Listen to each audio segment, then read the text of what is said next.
Tonight, on The Drowsy Historian, you're probably doing right now or trying to sleep.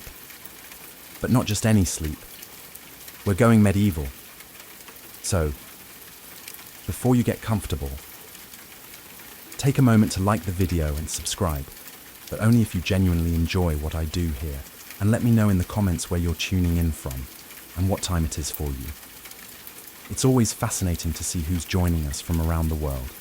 Now, dim the lights, maybe turn on a fan for that soft background hum, and let's ease into tonight's journey together.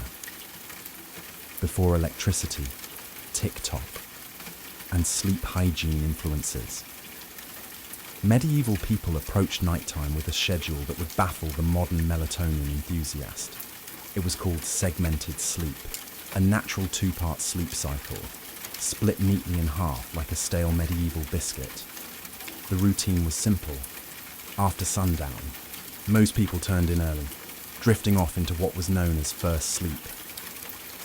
Then, after about 4 hours, they'd wake up, deliberately, and spend the next hour or two doing what can only be described as medieval midnight multitasking. This wasn't considered insomnia. It was just how sleep worked. The watch period between the two sleeps was seen as practical, useful, and occasionally alarmingly social. People used this time to pray, read religious texts, tend fires, or check their livestock. Because nothing ruins your REM cycle like wondering if your goat is still in the yard. And yes, this was also considered the ideal time for intimacy. Medieval physicians and marriage manuals noted that the body was well rested and calm of mind during this period, which sounds like a polite way of saying too tired to argue. So if you ever thought you were romantic for waking up early to make your partner coffee, just know your ancestors were setting the bar very differently. The second sleep would follow this interlude, lasting until sunrise. Everyone from monks to farmers participated in this nightly rhythm. Even literary figures like Chaucer casually mentioned it, which means that, yes, even in medieval literature, people were writing about not sleeping properly. Oddly enough, modern science has suggested that segmented sleep might actually be more natural for humans. The two-sleep cycle aligns with how our circadian rhythms work in the absence of artificial light. So the next time you find yourself wide awake at 2 a.m., don't panic.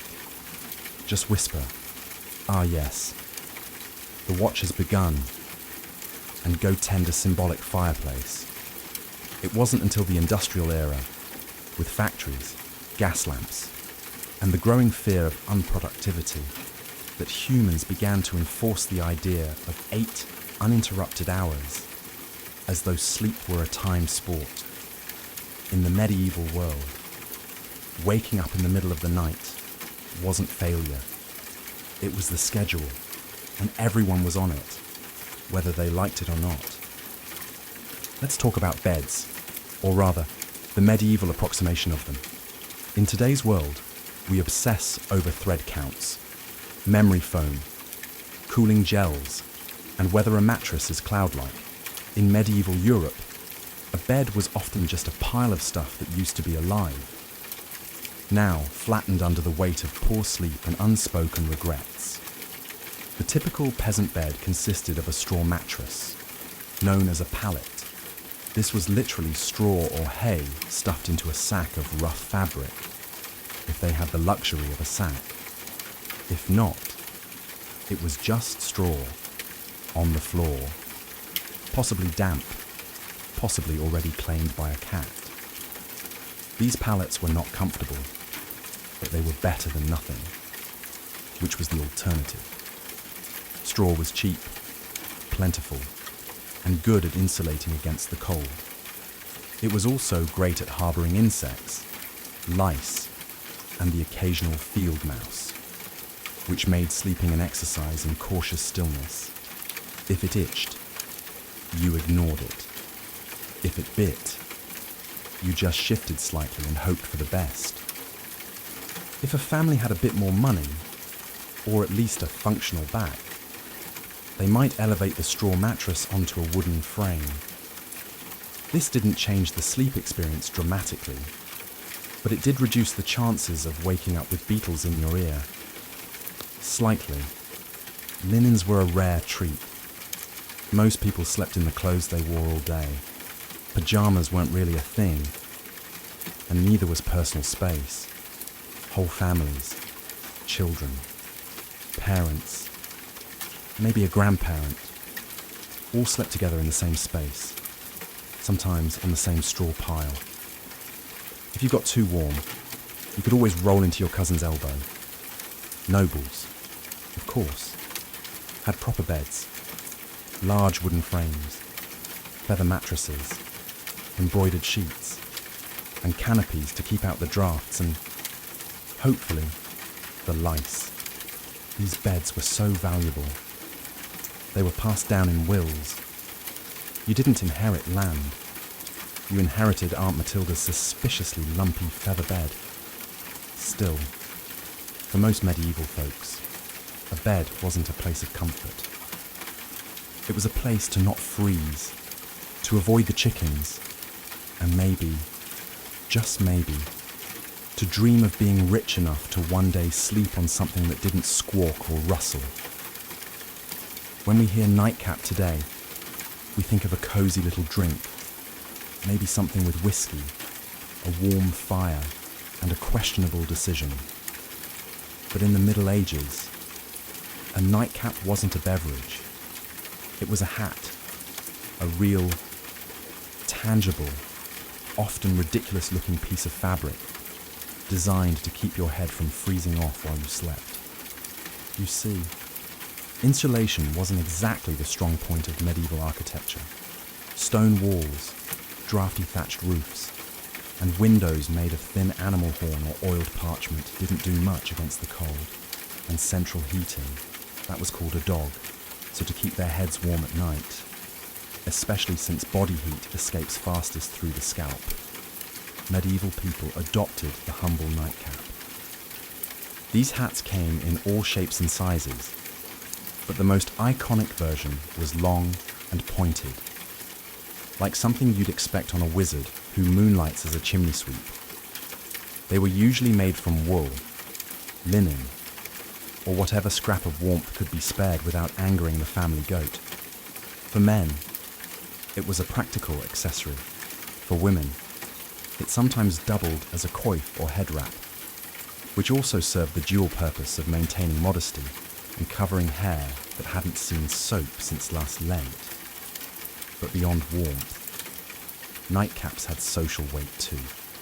In some regions, married women were expected to cover their heads at all times. Yes, even while asleep. And the cap itself could be embroidered or dyed to reflect a family's wealth or status. Because nothing says success like going to bed with a mini flag on your skull. In more urban settings, the nightcap even became a symbol of being off duty. If you opened your door wearing one, it was a polite medieval way of saying, "I'm not dressed for conversation." And yes, this hat does mean go away, of course. Nightcaps were often paired with nightshirts, which were essentially long, loose tunics. Picture Ebenezer Scrooge, minus the haunted moral lesson. Sleepwear wasn't sexy, but it was practical, itchy, and occasionally flammable. Today, the idea of sleeping next to a stranger is generally limited to red-eye flights, overly ambitious camping trips, or the occasional bizarre Airbnb mix-up. But in medieval Europe, this was completely normal, and not at all optional. Let's say you're a travelling merchant, a pilgrim, or just someone whose mule gave up halfway to Norwich. You find an inn, a rare luxury in itself, and ask for a place to sleep. What you get is not a room, or a bed, or even a particularly clean floor. What you get is a spot in a bed that's already occupied. Medieval inns operated more like human bunkhouses than modern hotels. Privacy was not expected. If the bed had space, you were sharing it, usually with complete strangers who might snore, talk in their sleep, or have a suspicious number of boils. This was not considered rude. It was just efficient use of resources. Beds could host 2, 3, even 4 travelers, depending on size and social tolerance. In larger cities, you might end up in a dormitory-like hall with rows of beds and absolutely zero personal space. Snoring contests were unjudged. Elbow territory was fiercely contested. Sometimes men and women were separated, but not always. Some inns tried to assign beds by profession. Blacksmiths with blacksmiths, clergy with clergy, thieves with other thieves, allegedly, but often it was first come, first sprawled. And while this might sound like a nightmare to modern germaphobes, back then it was an upgrade from sleeping outdoors with the wolves, the rain, and the occasional peasant uprising. Worried about theft. Many travellers slept with their purse tied to their belt or hidden under their clothes. Others slept on top of their bundles, turning luggage into both pillow and alarm system. If someone moved your bag, it usually meant you were about to wake up poorer. The rich, of course, did not suffer this fate. Nobles travelled with entourages and camped in relative comfort, or demanded their own rooms if an innkeeper valued their roof. In the medieval world, going to bed wasn't just about pulling up a blanket and drifting off. It was a spiritual operation, a nightly gamble where the stakes were your eternal soul. People didn't just sleep, they prepared to potentially die. Hence the popularity of bedtime prayers. Forget lavender spray or calming podcasts. Medieval sleepers wound down with confessions, psalms, and soul-cleansing spiritual clauses, just in case they died somewhere between goodnight and dawn. The idea was simple. You could die at any moment, from illness, fire, demons, or, most dangerously, being over 30 in the year 1247. So you'd better say your prayers. Not because it was comforting, but because hell was terrifying, and you didn't want to show up uninvited, unwashed, and spiritually disheveled. One common version. If I should die before I wake, I pray the Lord my soul to take. Sweet. Right. Except it's basically a legal document written by a 7-year-old acknowledging death as a likely bedtime outcome. Many adults had a whole catalogue of prayers for different threats. One for when you were feeling guilty. One for when you thought the devil might be hiding in the rafters. One for plague prevention, which unfortunately aged poorly. Some even prayed to specific saints known for watching over sleepers, kind of like holy bouncers guarding your soul at the club door. The really devout monks, nuns, and overly anxious nobles ended their day with compline, the final prayer service before bed. After compline, they took a vow of silence, which wasn't hard because everyone was already exhausted, underfed, and mildly afraid of the dark. Children were also encouraged to pray, in part because it was good for their souls, and in part because it gave them something to do other than ask why the dog was in their bed again. Parents reminded them that angels were watching, which sounds adorable until you realize it was less guardian angel and more celestial surveillance system. In short, prayer before sleep was less about peace and more about last-minute damage control. Think of it like medieval antivirus software. You hoped it worked, even if you didn't fully understand how. In the modern world, dreams are usually dismissed as random nonsense. Stress, too much cheese, or your brain trying to file paperwork in the dark. But in the medieval world, dreams were taken very seriously, as in eternal consequences serious. Dreams weren't just dreams. They were considered messages from God, saints, the devil, your guardian angel, or possibly that weird relic you kissed last Sunday. Some dreams were divine revelations, others were demonic temptations. Either way, you were supposed to pay attention and possibly write it down, or confess it, or fast for 3 days just to be safe. Theologians, monks, and self-proclaimed visionaries spent an alarming amount of time interpreting dreams. Entire texts were dedicated to decoding them. Dreamt of fire might be hell. Dreamt of water could mean purification or drowning. Dreamt of a man with a goat's head juggling fish. You better call a priest immediately and possibly move. Medieval people believed that what happened in dreams mattered because your soul was still active while you slept. This meant that your actions in a dream could reveal hidden sins or spiritual weaknesses. That mildly embarrassing dream about stealing a loaf of bread, that might be your subconscious confessing your guilt for real-world gluttony or just hunger. But still, better to confess it anyway, just in case. Monks and nuns often recorded their dreams and shared them with spiritual superiors. Some were celebrated for having holy visions during sleep. Others were quietly told to eat fewer onions before bed. Of course, dreams weren't just spiritual puzzles.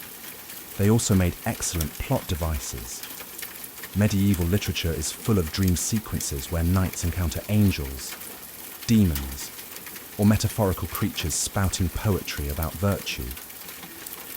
Dreams were basically the Netflix of the medieval world, except with more allegory and fewer happy endings. The church, predictably, was suspicious. Not all dreams were divine, and some were believed to be planted by demons to corrupt the innocent. If you dreamt of something unwholesome, it could mean your soul was under attack, or that you just slept too close to the fireplace fumes again. In modern times, some people let their pets sleep in the bed. It's a cozy, if occasionally smelly, derangement. In the Middle Ages, however, sharing a bed with an animal wasn't a quirky personal choice. It was a heating strategy. Let's start with the basics. Medieval homes weren't exactly built for comfort. Stone walls, no insulation, drafts so aggressive they probably had names.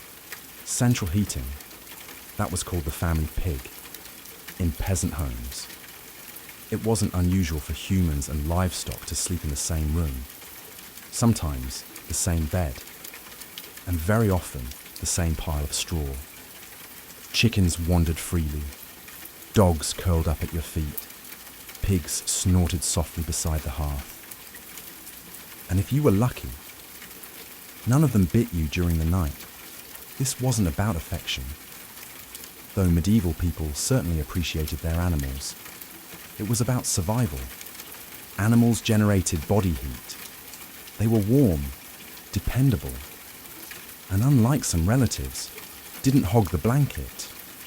A large dog could keep your toes from freezing. A cow in the corner might raise the room temperature by a degree or two, which in January felt like a miracle. Medieval homes, especially those of the lower classes, often had just one room for everything: cooking, eating, sleeping, occasionally dying. Everyone, humans and animals alike, made do with the same space. Children might be nestled between parents and a goat. A chicken might serve as an impromptu alarm clock. Hygiene. Let's not ask too many questions. For wealthier families, this wasn't as common. Nobles didn't usually sleep next to livestock, though they might still have lapdogs in bed, not for heat, but for fashion and flea redistribution. Some castles even had separate sleeping areas for favourite animals, because nothing says power like a dog with its own room and title. There were drawbacks, of course. Animals can be loud, they can wander, and they are not, historically speaking, known for respecting personal space. But medieval people adapted. A hoof in the face at 3 a.m, just part of the bedtime routine.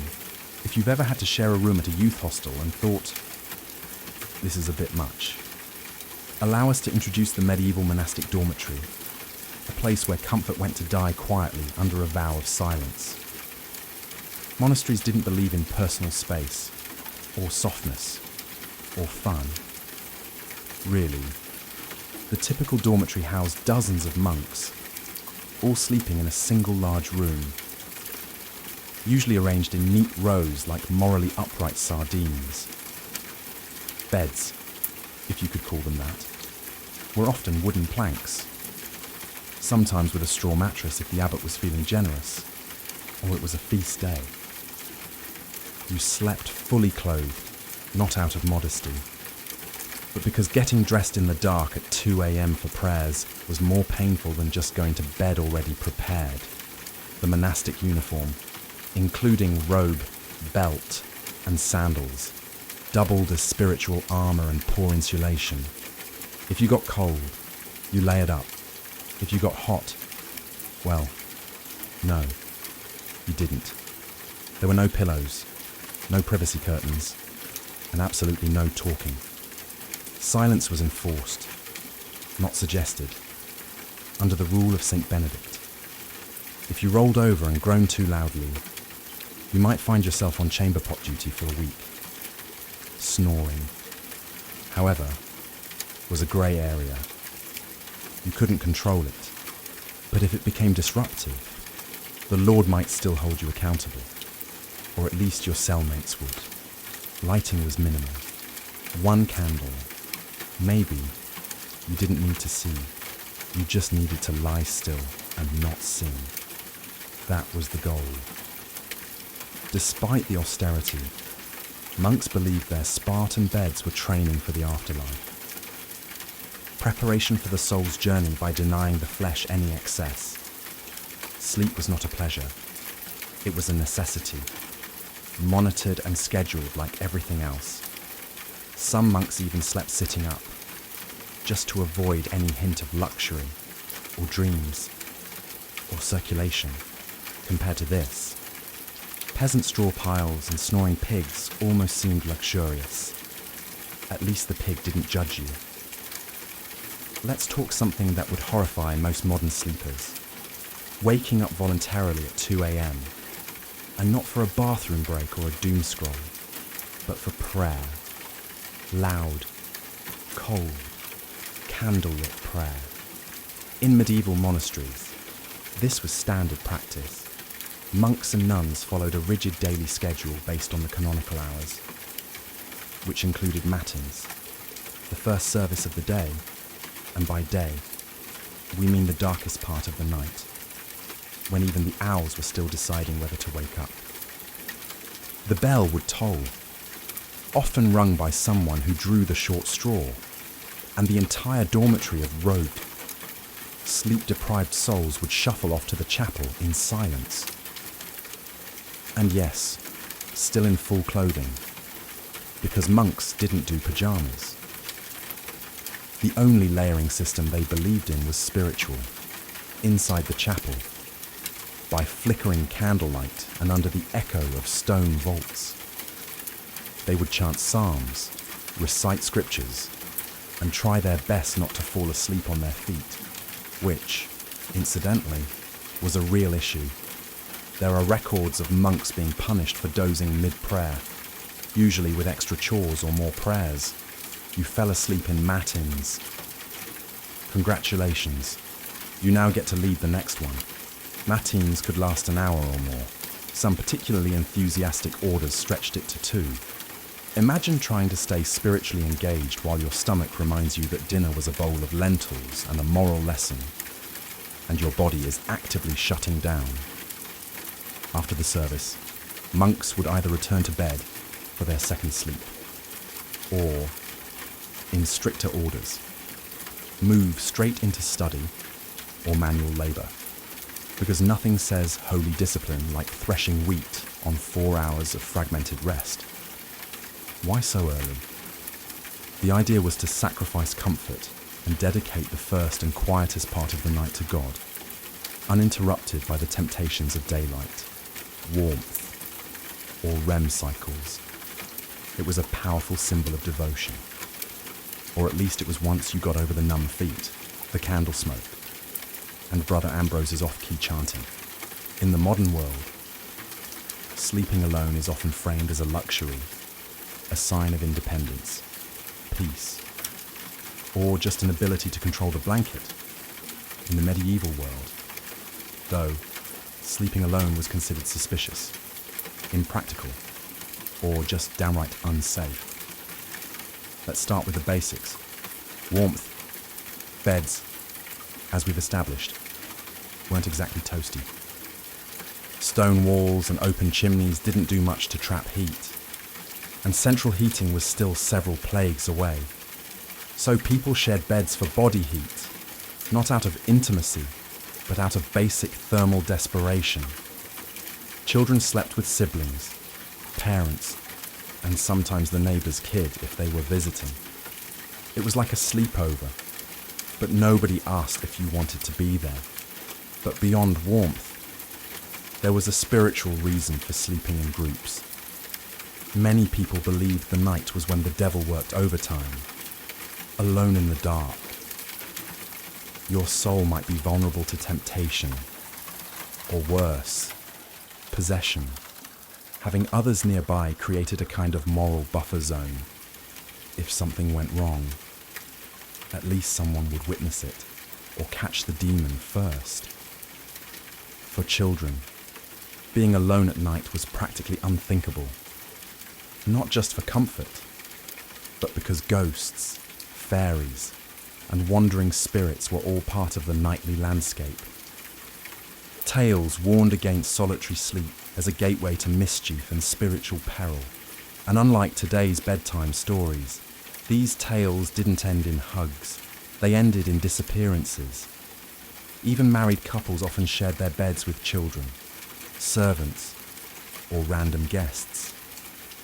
Privacy was not a concept so much as a modern myth. In fact, the idea of two people sleeping alone in a giant bed was so foreign that it would have been considered either wasteful or deeply, deeply suspicious. In religious contexts, even monks often slept communally, and if someone was assigned to sleep alone, it was often for disciplinary reasons. Yes, in some cases, being alone in bed was literally a punishment. Medieval logic, solitary sleep, grass opportunity for sin, group sleep, public accountability. Next time you're curled up in your own bed, with your own blanket, in a room that doesn't smell like goat, enjoy the silence. In medieval times, you'd probably have 2 kids, a sheepdog, and a cousin in there with you, all of them snoring. If you've ever accidentally fallen asleep sitting up, in a lecture, a carriage, or a dentist's waiting room, you probably woke up with a crick in your neck and a deep sense of regret. But in the Middle Ages, sleeping upright wasn't an accident. It was a lifestyle. Some medieval folks, particularly the wealthy or religiously devout, chose to sleep propped up rather than lying flat. Why? A few reasons. None of them particularly restful. First, there was a medical belief that lying flat was bad for digestion, the lungs, or the general balance of the bodily humours. In a world where doctors thought a sneeze could rearrange your soul, this logic made perfect sense. Upright sleeping, they believed, helped avoid congestion of the brain, which sounds ominous, but mostly meant, don't drown in your own phlegm. Second, there were spiritual concerns. Lying flat was considered too close to the posture of the dead. You didn't want to confuse God, or worse, attract attention from the angel of death by sleeping in the same position used at funerals. Superstitious. Absolutely. But when your local priest doubled as the community's health consultant, you picked your battles carefully. As a result, People often slept partially reclined, supported by large bolsters, pillows, or the wooden headboard equivalent of a medieval lazy boy. Nobles sometimes had their beds rigged with angled supports to maintain a posture perfect for digesting one's evening meat pie or fending off surprise demon attacks. Monks took it a step further. In stricter orders, they might even sleep sitting upright on a bench or leaning against a cold wall with nothing but a hood to muffle the discomfort. It wasn't about health, it was about discipline. If you were too comfortable, you might dream. If you dreamed, you might sin. If you sinned, well, welcome to confession at 5 a.m. Needless to say, this wasn't about quality rest. It was about virtue, discomfort, and mildly confusing theology. Forget haunted dreams or goblins under the bed. For medieval people, the real monsters of the night were already in the sheets. Small, persistent, and entirely uninterested in your prayers. We're talking, of course, about fleas, lice, and the medieval bedroom's unofficial mascot, the bedbug. Let's not sugarcoat it. Hygiene wasn't exactly medieval Europe's strong suit. Baths were rare, laundry was expensive, and soap was sometimes made from substances better left unnamed. Add that to straw-filled mattresses, shared bedding, and the occasional live chicken underfoot, and you've got the perfect environment for an all-you-can-eat pest buffet. Fleas and lice were so common, they were practically roommates. Peasants dealt with them daily. Nobles, despite their satin sheets and feather beds, were not exempt. In fact, some richer households had dedicated nitpickers. Actual servants tasked with removing lice from their employers' hair and clothing. Imagine that as your job title, Master of the Royal Scalp. Bedbugs, meanwhile, were the silent assassins of medieval sleep. They hid in wooden bed frames, mattress seams, and even the cracks in stone walls, emerging at night to feast like tiny vampires. If you ever wondered why medieval people wore nightcaps and slept fully clothed, it wasn't always about warmth. Sometimes it was pest defense armor. Solutions ranged from mildly effective to impressively deranged. Some households burned strong-smelling herbs like wormwood or tansy to repel bugs. Others slept with garlic, onions, or even ashes in the bed, which may have done little for the pests, but certainly kept romance to a minimum. It wasn't just physical discomfort either. Fleas were often seen as symbols of sin or moral impurity, biting reminders of the fall of man and poor bedding choices. Entire poems were written about fleas, some moralizing, some weirdly romantic, because nothing says I love you like let us be united, like the flea that bites us both. So, while modern sleep is interrupted by buzzing phones and streetlights, medieval sleep was more likely disturbed by scratching, twitching, and the subtle feeling that something was crawling on your shin. Because it was. We've all had restless nights. But have you ever tried falling asleep while wearing 100 pounds of iron? No. Well, in the Middle Ages, some people did exactly that, because apparently nothing says sweet dreams like being prepared to joust in your sleep. Now, to be clear, most people, even knights, didn't regularly sleep in full armor. It was hot, heavy, and loud. Trying to roll over in a suit of chainmail is a bit like trying to nap inside a bag of cutlery. But during wartime, or in hostile territory, sleeping partially armoured was considered the safer choice. Comfort, optional, survival, highly recommended. A knight on campaign might remove only his helmet and gauntlets, keeping his mail shirt or breastplate on, just in case enemies decided to stage a midnight surprise party. There's nothing quite like waking up to the sound of hooves and having to suit up while still half dreaming about turnips. In castles under siege, men-at-arms might even sleep with swords or axes at their side, like some very aggressive bedtime security blankets. shields doubled as pillows, and if the enemy breached the walls, well, at least you wouldn't have to get dressed. Priorities.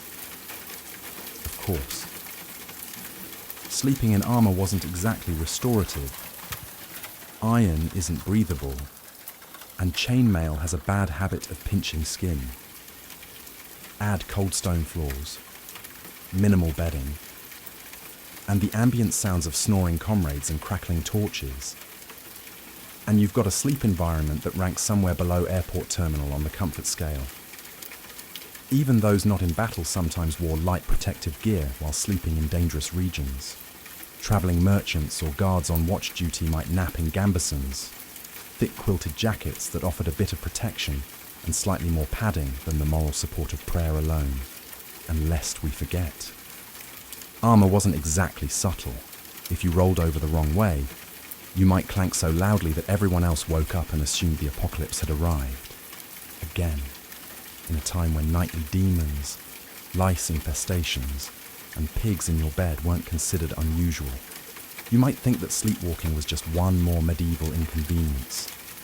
But oh no, it was much more dramatic than that. In the Middle Ages, if you started wandering around in your sleep, people didn't chalk it up to stress or exhaustion. They assumed you were possessed, bewitched, or had unfinished business with the Holy Roman Empire. Sleepwalking, or noctambulation if you wanted to impress the local monk, was poorly understood and often feared. The idea that someone could rise from their straw pallet, shuffle across the room, and stare blankly at a wall was less harmless parasomnia and more devil's rehearsal dinner. Accounts from the time suggest that people were genuinely spooked by sleepwalkers. Picture this: a man in a long nightshirt, candle in hand, eyes glazed, mumbling Latin that he didn't actually speak while stepping over livestock. You'd think ghost, or heretic, or both. And depending on your local priest, an exorcism might be scheduled before breakfast. Some believed sleepwalking was caused by bad humours, especially too much black bile, which was the medieval catch-all for anything they couldn't explain. Others thought it happened because the soul was temporarily released during sleep, leaving the body free to bumble around like an unattended mule.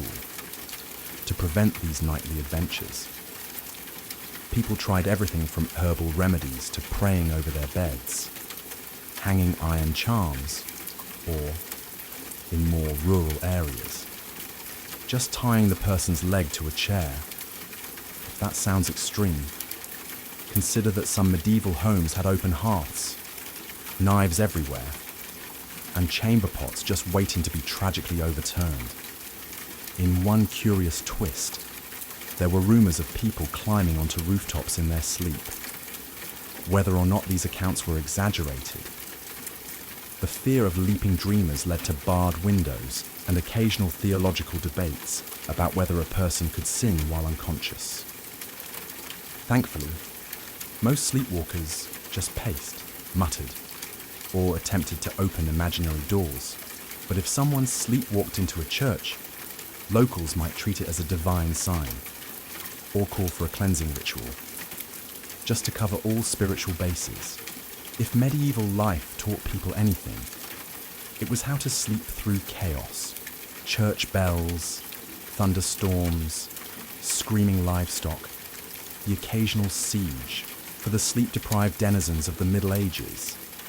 These were just ambient noises, the medieval version of white noise. Let's start with the bells.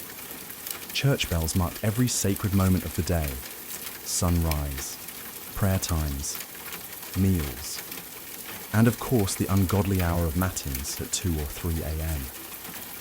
If you lived anywhere near a monastery, your dreams were probably soundtracked by regular tolling. At some point, the brain just accepted it. Bells became the lullaby of an overscheduled soul. And it wasn't just bells. Storms were frequent and terrifying. With no weather apps or triple-glazed windows, you experienced every clap of thunder like the world might end. Roofs leaked, windows rattled, and chimneys howled like banshees. Still, people slept. They had to. Work didn't stop for insomnia. Neither did ploughing, praying, or running from Vikings. Speaking of which, invasions and apocalyptic events weren't always a deal-breaker for bedtime either. In the 14th century, people continued to sleep, somehow, through famine, war, and even the Black Death. When death carts rolled by in the morning, it was considered more of a grim wake-up call than a cause for panic. And if you didn't wake up, well, some believed that was a mercy. There are even records of people sleeping through earthquakes, barn fires, and angry mobs. Sleep deprivation was common, and bodies adjusted. If you worked from sunup to sundown, ate barely enough to survive, and spent your day dodging mud, taxes, and spiritual damnation, you were going to fall asleep. Hard. And then there were those who used sleep as a kind of escape hatch, faced with illness, grief, or fear of the world literally ending, which was forecast roughly every century. Some people just curled up under a cloak, mumbled a prayer, and took a nap. There's a strange kind of wisdom in that. In the winter of 1692, the village of Salem, Massachusetts, was cloaked in more than just snow. It was cloaked in tension, suspicion, and a quiet kind of fear that seeped into the timber-framed homes and frozen fields. The people of Salem were Puritans, strict, devout, and deeply superstitious. They believed they were building a holy community in the wilderness, a city on a hill watched by God and stalked by Satan. Life was already hard. The village had recently split from Salem town over politics and religion. Crops had failed. Smallpox had ravaged nearby communities. Wars with native tribes had left many traumatized. There was friction between neighbors, inheritance disputes, and a deep resentment toward outsiders or anyone who didn't quite fit in. Add to this the long, dark, bitter New England winter, and something was bound to break. That break came in the home of Reverend Samuel Parris, the village's minister. His 9-year-old daughter Betty and 11-year-old niece Abigail Williams began to behave strangely. They screamed uncontrollably. They threw things. They contorted their bodies in unnatural ways. At times they fell silent for hours, eyes wide with terror. Neighbors whispered that they were cursed. The girls claimed they were being pinched and bitten by invisible forces. Reverend Parris, unsure of what to do, called in a local doctor, William Griggs. After failing to find any physical cause, Griggs delivered the diagnosis that would plunge the village into chaos. Witchcraft. That single word set fire to the fears already simmering in Salem. In a place where witches were believed to be real, dangerous servants of the devil, the idea was not far-fetched, and now, if the devil could worm his way into the minister's own household, what did that mean for the rest of the community? The girls, prodded by both adults and peers, began naming names. First, they accused women on the margins, social misfits and outcasts, but soon the accusations would reach the respectable, the wealthy, even the pious. Salem was a small village, but what was about to happen would echo far beyond its borders. What began as whispers in the dark would soon become cries from the gallows, and a legacy of paranoia that still haunts America's history books.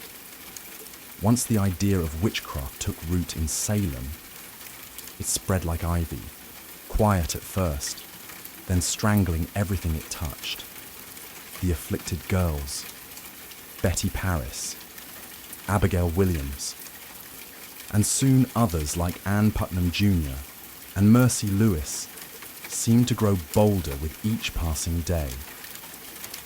They convulsed in court, screamed during prayers, and claimed they could see dark spirits hovering over certain villages. It wasn't just childhood imagination, it was theatrical, public, and, most disturbingly, believed. The first to be accused were those with the least protection, women who already lived on the edges of society. Sarah Good, a homeless beggar, was known for muttering to herself when turned away from doorsteps. People claimed her mumbling was a curse. She smoked a pipe. She snapped at children. She fit the mold of a witch because she didn't fit the mold of a Puritan woman. Sarah Osborne hadn't attended church in over a year and had scandalized the community by marrying her indentured servant after her first husband died. A woman who defied convention. Clearly suspect. Tituba, the enslaved woman in Reverend Paris's household, was the most exotic of all. Originating from Barbados, her storytelling, accent, and folklore frightened the physical beatings. Tituba confessed to witchcraft, but instead of clearing the air, her confession blew it wide open.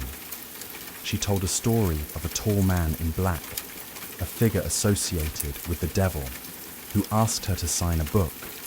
She said she saw strange animals, yellow birds, red cats, and even spectral dogs. But most damning of all, she claimed there were other witches in Salem. That was all the court needed to hear. Once Tituba opened the door, others rushed through it. New names were added weekly. Neighbors turned on neighbors. Old grudges were disguised as righteous accusations. Property disputes turned into spectral assaults.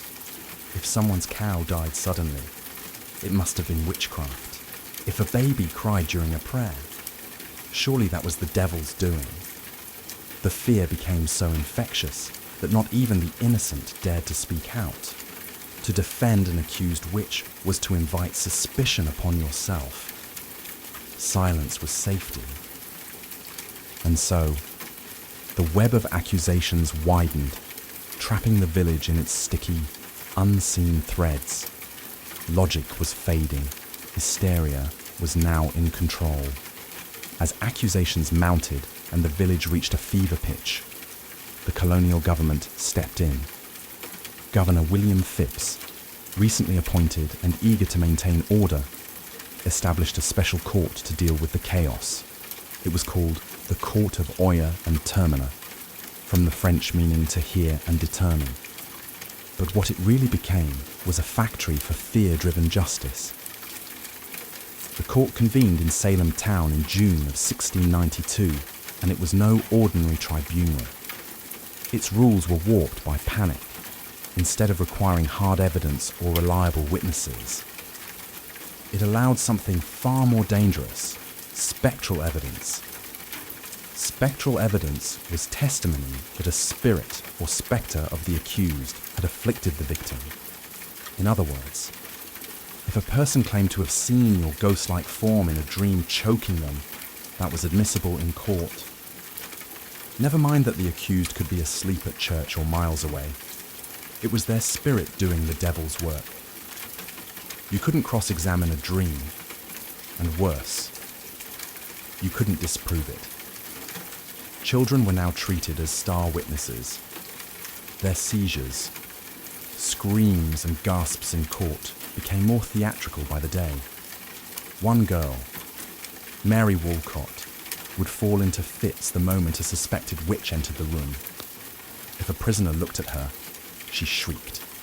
If they didn't look at her, she shrieked louder. The performances were mesmerizing, and the judges, including the influential Judge Samuel Sewall and Chief Justice William Stoughton, accepted it all. Defense lawyers. There were none. The concept didn't exist in colonial trials. If you were accused, you stood alone. If you denied the charges, The afflicted girls writhed in agony. If you confessed, you might be spared death, but only if you named others. The system rewarded lies and punished silence. Worse still, the trials became public spectacles. People travelled from nearby towns to witness them. The accused were paraded into court in shackles, often bewildered, often poor, and almost always powerless. And yet, not everyone believed. Some townsfolk whispered that the girls were faking. Others questioned why only certain types of people were being accused, but few spoke openly. Questioning the court meant questioning the will of God. In Salem, reason had stepped aside, and the law had become a mirror, reflecting fear, not justice. On June 10th, 1692, the gallows in Salem claimed its first victim, Bridget Bishop. She was not new to scandal. Her reputation made her an easy target.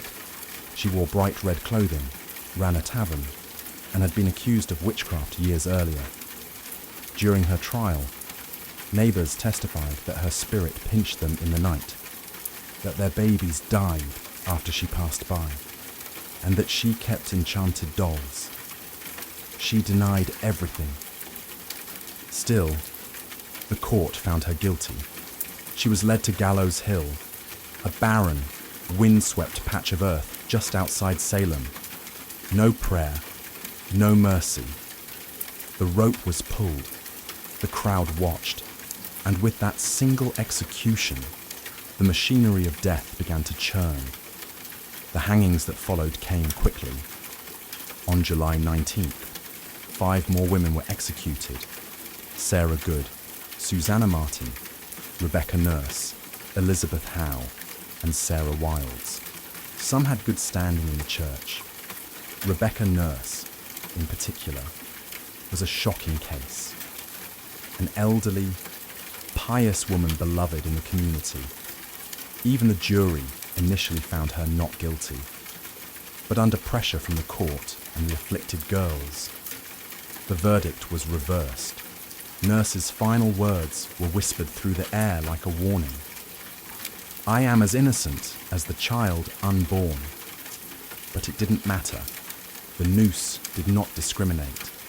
In August, more executions followed. On September 22nd, the deadliest day, 8 people were hanged in a single morning. Among them was Martha Corey, a woman who had doubted the trials early on, and her husband Giles Corey, who met a different fate. Giles refused to enter a plea. The court, unable to proceed with a trial without one, resorted to an ancient English punishment, peine forte et dure. He was pressed to death. Stones were piled on his chest, slowly, cruelly, over 3 days. His final words, as legend has it, were more weight. By the end of the hysteria, 19 people had been hanged, 1 pressed to death, and at least 5 more died in jail awaiting trial. Dozens confessed falsely to save their lives. Over 200 people were accused. The gallows cast long shadows over Salem, not just on the hill, but in every heart. Fear had become law, and justice, blindfolded, had been led to the scaffold. While the executions claimed the spotlight, hundreds of others sat in cramped, foul-smelling jails, waiting for a verdict, or a miracle. Salem's small jail couldn't contain them all. Accused witches were held in neighbouring towns like Ipswich and Boston, chained to walls, starving, freezing, and forgotten. Most of the accused weren't witches, or even outcasts. They were neighbours, friends, parents, children, people whose only crime was having a quarrel with the wrong person, or owning land someone else wanted. In many cases, personal grudges disguised as divine justice drove the accusations. A pig wandered into a neighbour's yard and died. Must be witchcraft. Someone refused to help with firewood. Clearly they'd cursed the axe. Mary Easty, sister of the executed Rebecca Nurse, was one such case. She was a respected mother of 7, known for her piety, initially released by the court. She was rearrested days later after new fits from the afflicted girls. Her second arrest sealed her fate. In a final petition to the judges, Mary begged them not for her own life, but that they put a stop to these proceedings before more innocent blood is shed. She was hanged soon after. Another notable case was Dorothy Good, the 4-year-old daughter of Sarah Good. After her mother's arrest, Dorothy was interrogated and, under pressure, confessed to being a witch. Her answers, gibberish and fear, were taken as truth. She was imprisoned for 8 months in chains. When finally released, she was mentally broken, never recovering from the trauma. Pregnant women were not spared. Elizabeth Proctor, whose husband John Proctor would later hang, was found guilty and sentenced to die, but because she was pregnant, her execution was delayed. It likely saved her life. She gave birth in jail and was eventually released after the trials ended. Accusations snowballed. Some accused confessed in desperation to avoid death, then named others to shift suspicion away from themselves. Entire families were pulled into the spiral. Fathers, wives, daughters. No one was beyond reach. Meanwhile, the jails swelled beyond capacity. Food was scarce. Disease spread. Some died awaiting trial, lost in the legal limbo of paranoia. And still, new names were added each week. In Salem, it no longer mattered who you were, only who was willing to say your name. By the fall of 1692, the spell of hysteria began to crack, not because the court came to its senses, but because reality forced its way back in. The turning point came when accusations grew too bold. People who had once supported the trials found themselves suddenly on the wrong side of them. Reverend George Burroughs, a former Salem minister, was arrested and charged with being the ringleader of the witches. He was well educated, well spoken, and had previously clashed with influential families in the village. That was enough. But on the day of his execution, Burroughs did something shocking. He stood on the gallows and flawlessly recited the Lord's Prayer, something witches were believed incapable of doing. The crowd fell silent. Some wept. Even hardened observers were shaken. But the execution went on. That moment planted a seed of doubt. Then came the accusation of Mary Phipps, the wife of Governor William Phipps. Suddenly, the hysteria had reached the top of the colony's social ladder. Phipps, already unnerved by growing criticism and chaos, finally took action. In October 1692, he dissolved the court of Oyer and Terminer, halting all pending executions and trials. Public sentiment had shifted. Ministers, once silent or complicit, began to speak out. Increase Mather, one of the colony's most respected theologians, denounced the use of spectral evidence. It were better, he said, that 10 suspected witches should escape than one innocent person should be condemned. A radical thought in a society that had, for months, believed exactly the opposite. People who had once cheered the trials began to question them. The jails were still full, but the appetite for more blood had dulled. Too many respected figures were being accused. Too many innocent people had been buried. The villagers had begun to see that this wasn't divine justice. It was madness. Confessions dried up. Some accusers backtracked. Others disappeared from public view. And those who had previously shouted the loudest now lowered their eyes. The fear hadn't disappeared, but it had exhausted itself. The public wanted stability. The officials wanted to save face. And Salem, bruised and ashamed, was finally ready to wake from its nightmare. The storm was breaking, but the damage, it had already been done. By late 1692, the judicial system that had fueled the hysteria began to collapse under the weight of its own absurdity. With the court of Oyer and Terminer disbanded in October, a new, more cautious court, the Superior Court of Judicature, was formed in early 1693. This time, things were different. Spectral evidence was no longer allowed, and the judges were noticeably more skeptical of the accuser's wild claims. The result: the convictions slowed dramatically. Many accused witches were acquitted outright. Of the 56 cases brought before the new court, the majority were released. Even those who had already confessed began to recant their testimonies, admitting that fear, torture, or pressure had forced them to lie. The dramatic performances of the afflicted girls lost their persuasive power. The most prominent case in the unravelling of the trials was that of Reverend Samuel Willard, a respected minister who came under suspicion, while he was never formally charged. The fact that such a high-ranking, devout man could be suspected highlighted how arbitrary and corrupt the process had become. The court, once ferocious, was now cautious.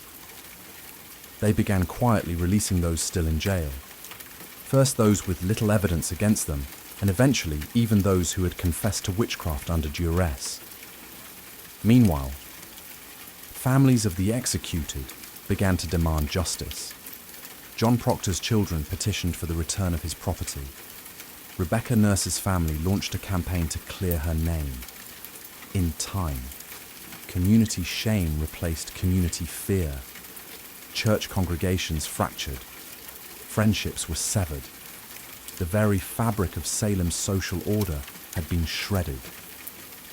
Governor Phipps, realizing the colony's growing international embarrassment, pardoned the remaining prisoners in 1693. But even freedom came at a cost. Many families had to pay for their own jail fees before being released. Imagine losing your home, your health, and nearly your life, only to be handed a bill for the privilege of surviving.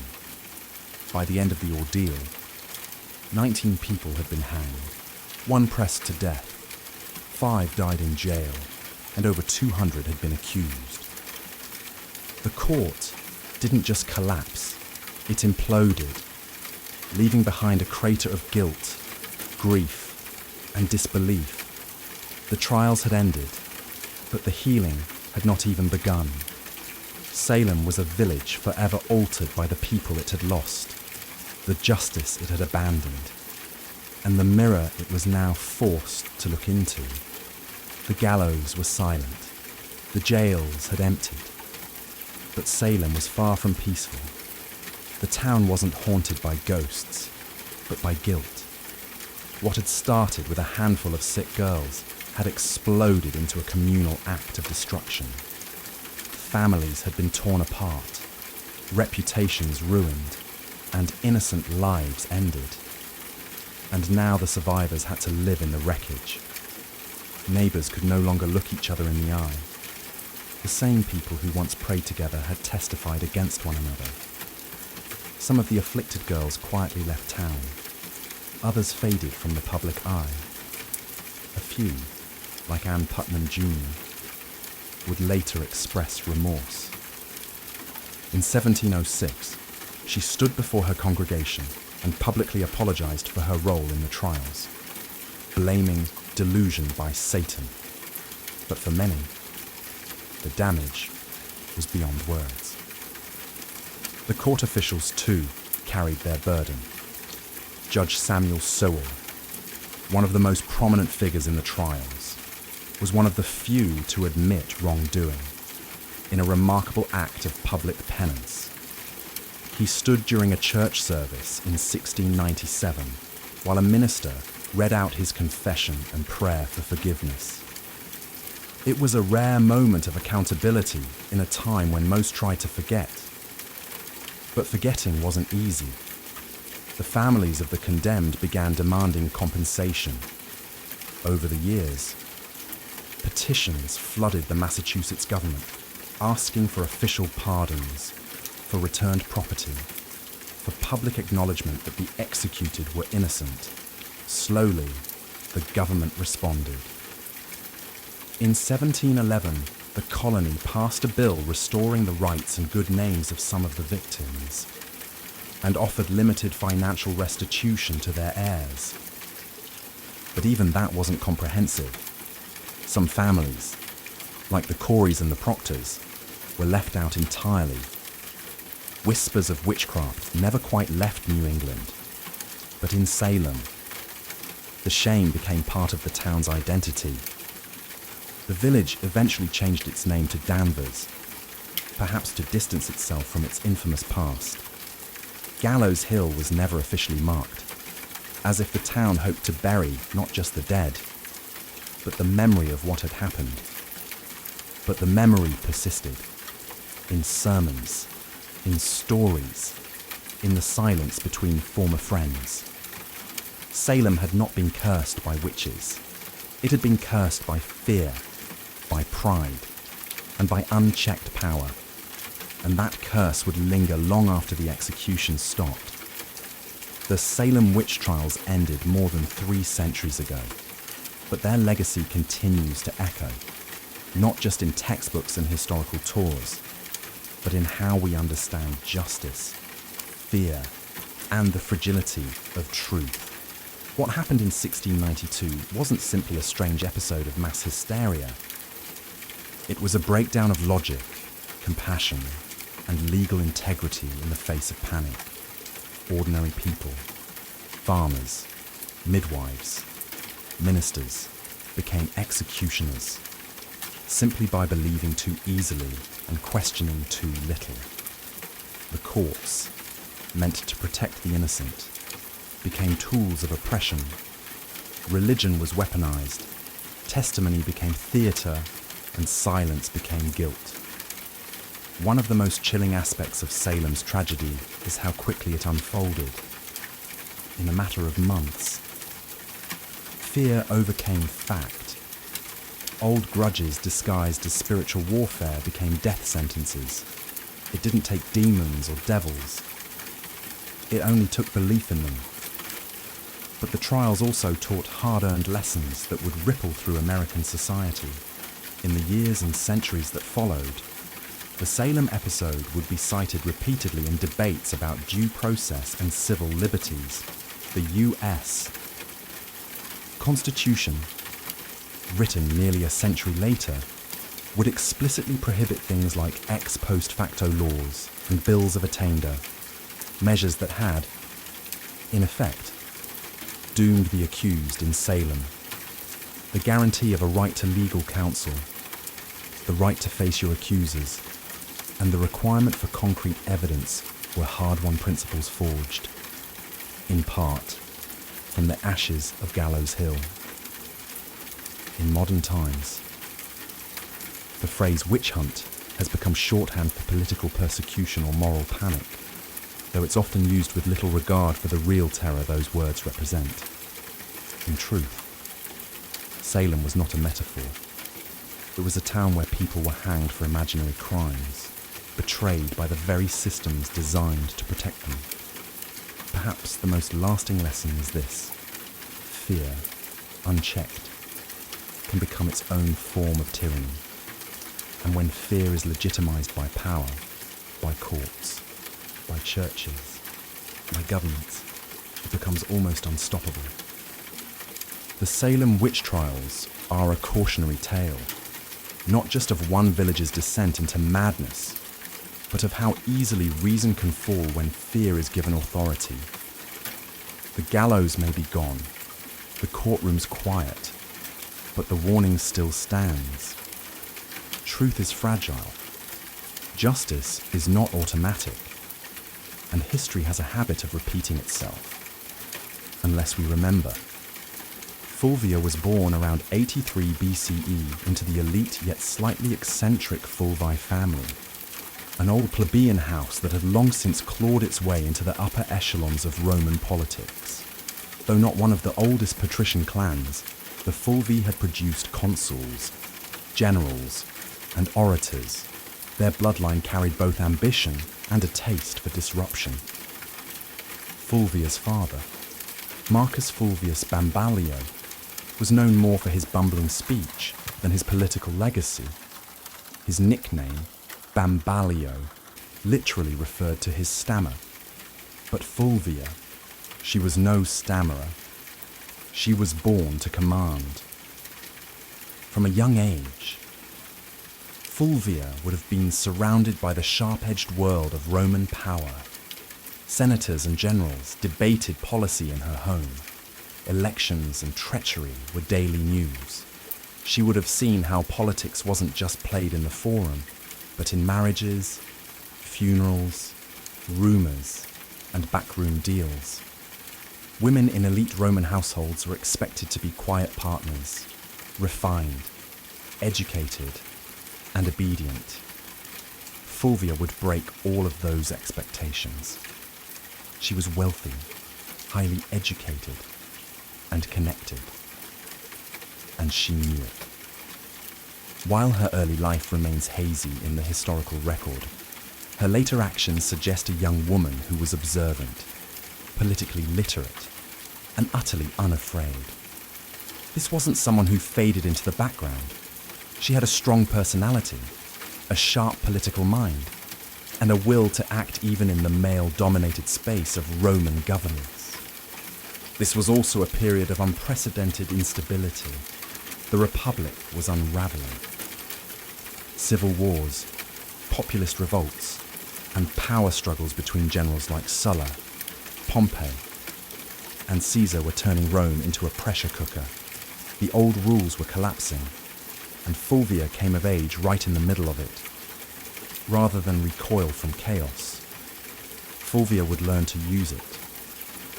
Her early life didn't produce the kind of modest matron Rome idealized. It produced a woman who saw politics not as a man's world to be feared, but as a battlefield to be mastered. She would go on to marry 3 powerful men, each one a radical player in Roman history. But Fulvia wouldn't just marry power. She would command armies, lead revolts, and become the first Roman woman to appear on coinage, not as a goddess, but as herself. Rome wasn't ready for Fulvia, but she was ready for Rome. Fulvia's first marriage was to Publius Claudius Pulcher, and it was anything but conventional. Claudius was no ordinary Roman noble. He was a populist agitator, a political arsonist with a flair for chaos, scandal, and street-level power. To many of the Roman elite, he was dangerous. To the masses, he was a hero. And to Fulvia, he was a strategic opportunity. Their marriage, sometime in the early 50s BCE, united Fulvia with the man who had turned the Roman Republic into his personal stage. Claudius was infamous for his theatrical defiance of tradition. He had once disguised himself as a woman to infiltrate a sacred female-only religious ceremony in Caesar's home. Scandalous behavior that only seemed to raise his popularity. He later renounced his patrician status to run for the tribunate of the plebs, an office that gave him veto power over the Senate. Claudius understood Rome's street politics better than most, and Fulvia, far from being a passive consort, was right there beside him. She wasn't a silent partner. Roman sources suggest that Fulvia actively participated in her husband's political world. She engaged with his supporters, was visible during his campaigns, and managed their household as a hub for Claudian politics. Together, they represented a new kind of Roman power couple, bold, populist, and unapologetically aggressive. But the alliance came at a cost. In 52 BCE, Claudius was murdered on the Appian Way by the bodyguards of his political rival, Titus Annius Milo. His death sent shockwaves through Rome. But Fulvia was not about to mourn quietly. She staged a political funeral that historians still talk about today.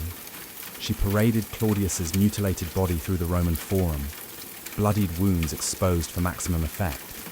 The public was horrified and enraged. Riots erupted. The Senate House was burned to the ground. Fulvia had turned personal grief into public uprising. This was her first major political act. And it worked. Her ability to manipulate public emotion, use spectacle as strategy, and wield her husband's legacy as a weapon made her a new kind of player in Roman politics. Claudius was gone, but Fulvia had stepped out of the shadow, and Rome would never see her the same way again. Fulvia didn't linger in mourning. In Rome, political capital had a short shelf life, and she understood that better than anyone. Shortly after the violent death of Claudius Pulcher, she entered into a second marriage, this time to Gaius Scribonius Curio, a rising political star and one of Julius Caesar's most passionate supporters. On the surface, Curio seemed an unlikely match. He had a flamboyant reputation and a taste for drama. But beneath the bravado was a sharp political operator. As tribune of the plebs in 50 BCE, Curio wielded enormous influence during one of Rome's most volatile periods. The Republic teetered between war and peace, between Caesar's ambitions and the Senate's resistance. Fulvia saw in Curio not just a husband, but a bridge to the next power block. This was no romantic rebound. It was a calculated alliance. With Claudius gone, Fulvia needed a new political anchor, someone who could carry forward the populist legacy her first husband had built, and someone who had Caesar's backing. Curio fit both bills. Through him, Fulvia remained tightly embedded in the shifting power dynamics of Rome. She didn't just marry into the movement, she helped shape it. Fulvia ensured Claudius's supporters stayed active, rebranding their cause under Curio's leadership and keeping the urban masses politically engaged. But the Roman world was collapsing fast. Tensions between Caesar and Pompey exploded into civil war. Curio threw himself into the fight, taking Caesar's side. Fulvia, as always, remained politically involved. She reportedly helped organize support and manage resources for her husband's campaign. In 49 BCE, Curio led a military expedition to Africa to secure Caesar's position. But it was a disaster. He was ambushed and killed by the forces of King Juba the Aeneid of Numidia. His death was brutal and his army annihilated. Once again, Fulvia was widowed, and once again, Rome waited to see if she would fade into the background. She didn't. Curio's death only solidified her status as a political widow with dangerous resilience. She had now lost 2 husbands to Rome's civil unrest, and both had died fighting for populist causes. But Fulvia was far from finished. Her most audacious partnership and her most dramatic chapter was still to come. Fulvia's third and most famous marriage was to Mark Antony, the ambitious general and loyal ally of Julius Caesar. Their union, forged sometime around 47 BCE, wasn't merely a romantic attachment. It was a merger of power. Fulvia had already proven herself as a master of Roman street politics.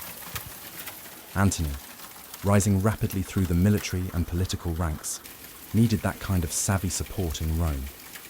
Together, they formed one of the most politically potent couples of the late Republic.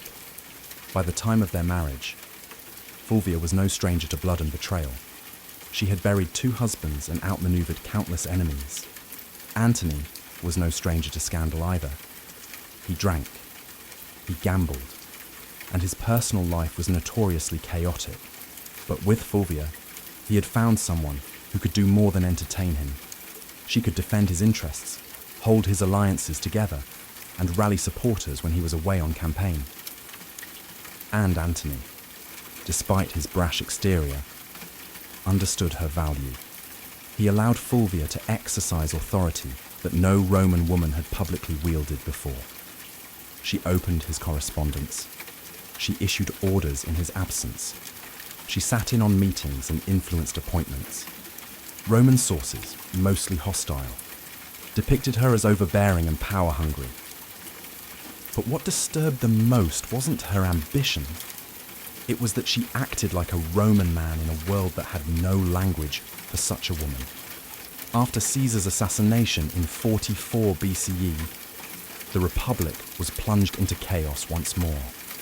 Antony rushed to secure his position as Caesar's political heir, but it was Fulvia who held Rome itself.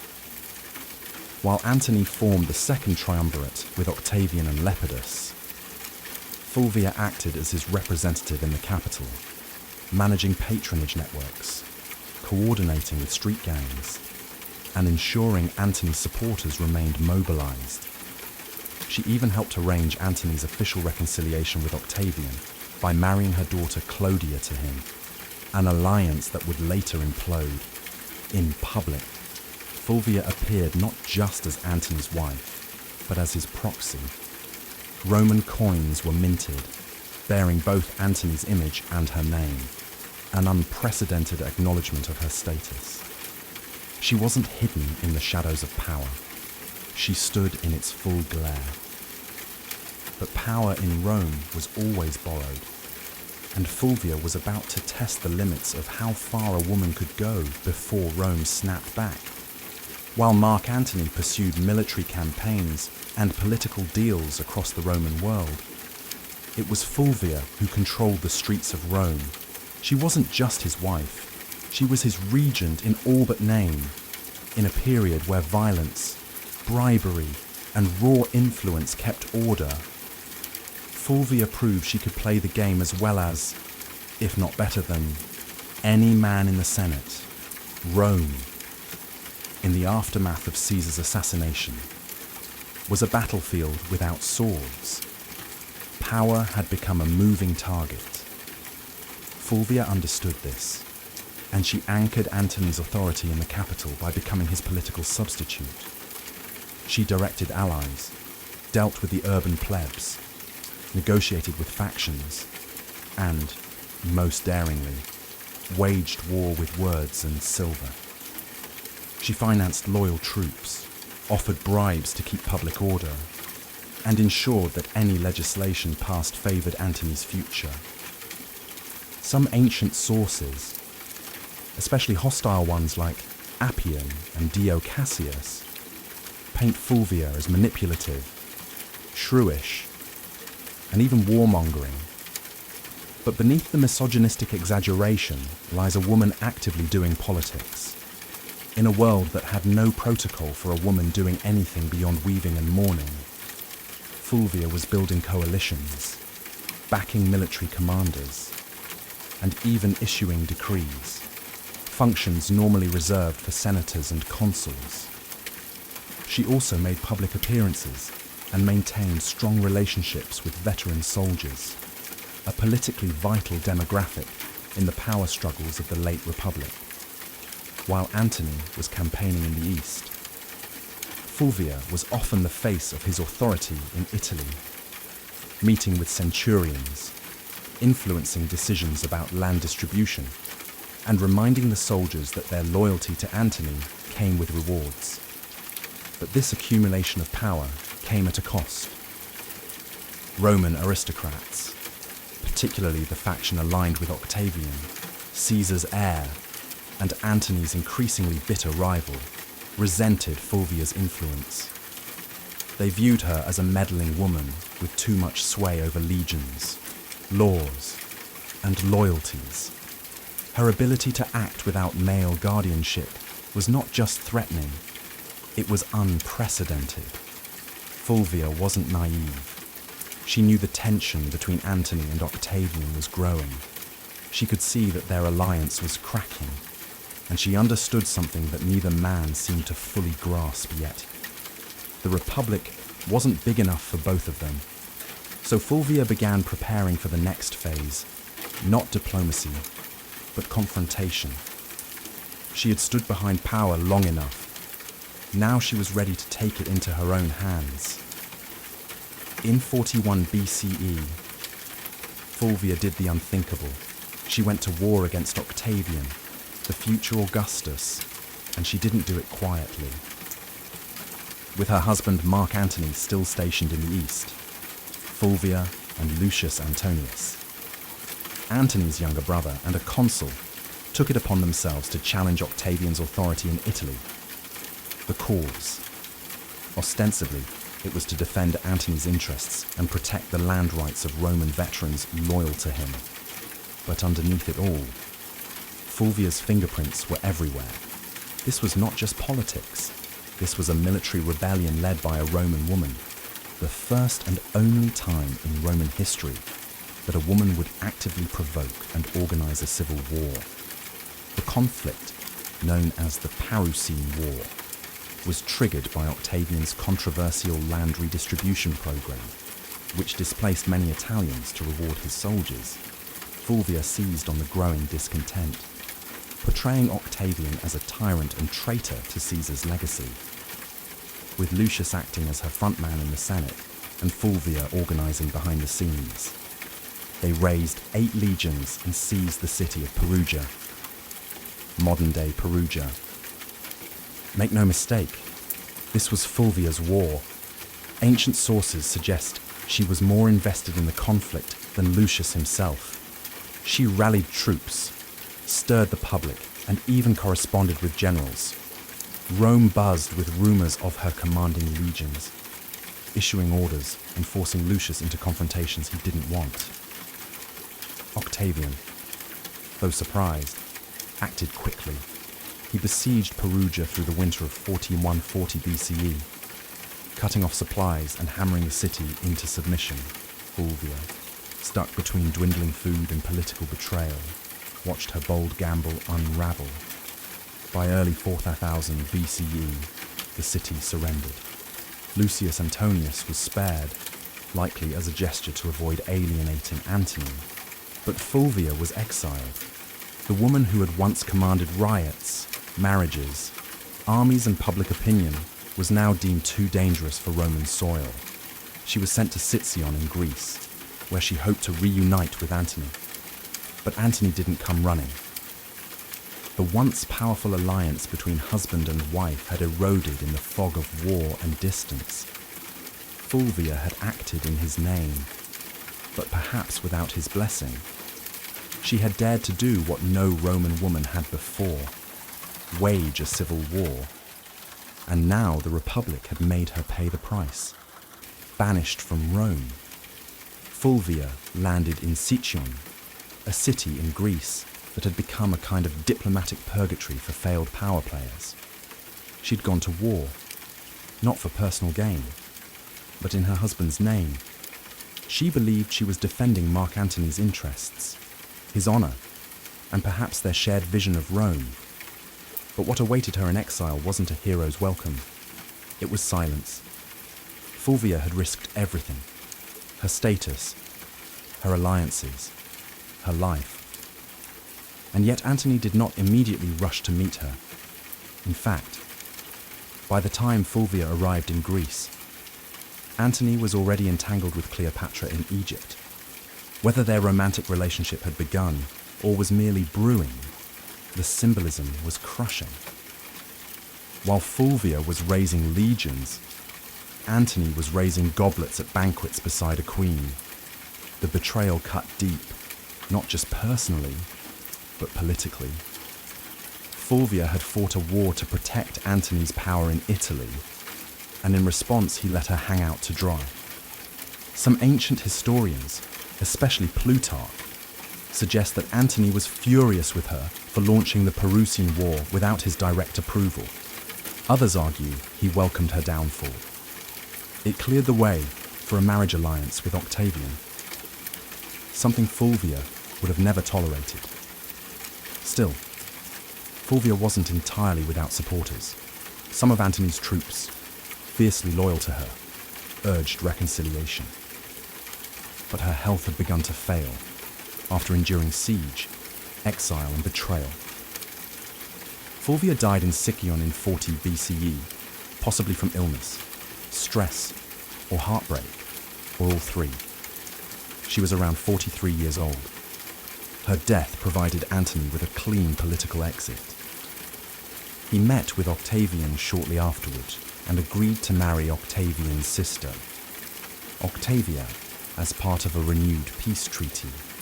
The triumvirs were temporarily united again, but only because Fulvia, the one woman bold enough to challenge their designs, was gone. Fulvia's legacy would soon be overshadowed by Cleopatra, whose myth eclipsed nearly every Roman woman of the period. But make no mistake, Fulvia was the prototype. She didn't wield power from behind a curtain. She marched into it, stood at the center, and dared to command armies in a world that treated women as furniture.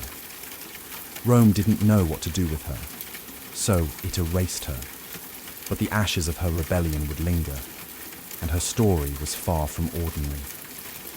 After Fulvia's death in 40 BCE, the men she had once maneuvered, Antony, Octavian, and even her former allies, began the quiet work of rewriting her legacy. She couldn't defend herself, so the narrative was shaped by her enemies and the uneasy survivors of her ambition. And like so many powerful women in history, Fulvia became a scapegoat. Ancient sources, mostly penned by men with vested interests, painted her as the reason for the Perusine War, the rift between Antony and Octavian, and even the general disorder of the Republic. Appian, Dio Cassius, and Plutarch depict her as overbearing, jealous, and driven by a lust for power. They blamed her for dragging Lucius Antonius into conflict, for antagonizing Octavian, and even for Antony's eventual estrangement from Rome. But were these accusations fair? Hardly. Fulvia had operated within a political climate where violence and manipulation were expected, at least if you were a man. She was no more ambitious than Caesar, no more aggressive than Pompey, and far less ruthless than Octavian would eventually prove to be. Her only true deviation was that she was a woman acting like a Roman man, and Rome didn't know how to digest that. She wasn't cloistered in the home, weaving quietly or serving as a political ornament. She was writing letters to generals, organizing street mobs, and commanding loyalty from troops. And that made her dangerous, not just to Octavian, but to history itself. Even Mark Antony, the man whose legacy she had fought to preserve, conveniently blamed Fulvia for the civil strife. After reconciling with Octavian and marrying his sister, Antony used Fulvia's death as a diplomatic cleansing. Her memory became the price of his political survival. There were no monuments raised in her honor, no grand funeral, no mourning speeches in the Senate, just silence. Yet her enemies couldn't erase her entirely. Fulvia had done too much. She had raised armies, steered elections, negotiated alliances, and fought a civil war. She was the first Roman woman whose name appeared on coinage, not as a deity or metaphor, but as a political agent. The damage to her reputation was deliberate, but so was her presence in the historical record. Despite every attempt to bury her behind caricature and slander, Fulvia refused to vanish. Her defiance still echoes. You just have to listen past the men. Fulvia's story ends in silence. But her legacy is anything but quiet. In the centuries that followed her death, historians and writers struggled to place her in Rome's grand narrative. because Fulvia broke every rule of what a Roman woman was supposed to be. She didn't just advise power from the shadows, she became power. And that made her both unforgettable and deeply unsettling to a patriarchal world. In a society where women were expected to influence through whisper and marriage, Fulvia shouted through policy, war, and political theatre. She was not a consort, she was a commander, and yet, she was remembered more for her defiance than her accomplishments. Roman historians couldn't handle a woman who didn't stay in her place, so they rewrote her as shrill, power-hungry, and disruptive. But read between the lines, and a different figure emerges. Fulvia was the first Roman woman to mint coins with her name. She organized political factions, leveraged marriage as a tactical weapon, and manipulated Roman street politics with stunning effectiveness. She moved through the civil wars of the 1st century BCE, not as a bystander, but as a player, a woman whose influence terrified senators and shaped the fate of triumvirs. Her downfall wasn't due to incompetence, it was due to timing and gender. Had she been born a man, she might have been remembered as a second Caesar or a more charming Cato. Instead, she was cast as the wicked woman who dared too much. Still, her legacy quietly lingered. Later Roman women like Livia Drusilla, Agrippina the Younger, and even Cleopatra herself, though of a different world, would all operate in the shadow Fulvia helped carve. They would manipulate emperors, wield armies, and control succession. But Fulvia did it first, and with no imperial title to shield her. Today, modern historians have begun re-examining Fulvia with fresh eyes, no longer a cautionary tale. She is being recognized as one of the most politically active women in Roman history. Someone who tested the boundaries of female power and paid the price. She didn't simply live in the age of triumvirs, she challenged them, and while Rome may have tried to erase her, Fulvia left fingerprints in every corner of its collapse. Not a footnote, a force, a woman centuries ahead of her time.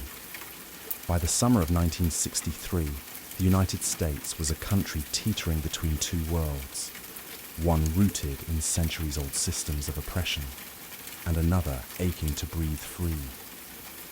In the Deep South, segregation wasn't just a social norm, it was the law. Black Americans were barred from restaurants, schools, buses, voting booths, and even drinking fountains. Police brutality was rampant. Lynching still occurred, and in places like Birmingham, Alabama, peaceful protesters were being met with snarling dogs and high-pressure fire hoses. But change was coming, and it wasn't asking for permission. In just a few years, the civil rights movement had surged into the national spotlight. Sit-ins, freedom rides, and boycotts had become familiar headlines. Leaders like Rosa Parks, Medgar Evers, and John Lewis were no longer just names. They were symbols of defiance. The March on Washington wasn't born out of a single conversation. It was the result of rising frustration and fierce hope. Black Americans were no longer content with waiting. They were demanding civil rights, and they were determined to make their voices heard where it mattered most, the nation's capital. The idea of a mass march in Washington, D.C. had been floating around for decades. Philip Randolph, a labor organizer and longtime civil rights advocate, had originally proposed the concept in the 1940s. Back then, it was meant to pressure the Roosevelt administration to desegregate the defense industry. That protest was called off after Roosevelt caved and signed an executive order. But now, in 1963, the stakes were even higher. Randolph, along with other civil rights leaders, including Bayard Rustin and Dr. Martin Luther King Jr., revived the vision. And this time, they weren't just marching for jobs. They were marching for dignity, for voting rights, for school desegregation, for equal pay, and most importantly, for the basic human right to live free of fear. Over a dozen major civil rights organizations came together to plan it, despite their many disagreements, because they understood the power of a unified front. The countdown had begun. Buses were being organized. Flyers were spreading. Word of mouth was moving faster than newspapers. And across the country, Black Americans were preparing for what would become one of the most unforgettable moments in American history. The dream was taking shape, one footstep at a time, pulling off a protest of any kind in Washington. D.C. was no small feat, but planning one for over 100,000 people, possibly more, was madness. Logistically, it sounded like a nightmare. Food, water, transportation, sound systems, bathrooms, medical teams, permits, crowd control, safety plans, and yet, somehow, they made it happen. At the center of this controlled chaos stood Bayard Rustin, a man who, despite being openly gay and often kept behind the scenes for political reasons, was a master strategist. Rustin had once studied nonviolence directly under Mahatma Gandhi's followers in India. He had marched, been jailed, beaten, and surveilled by the FBI, but nothing fazed him. He saw the march on as a chance to show the world what disciplined, non-violent protest could achieve when coordinated with military precision.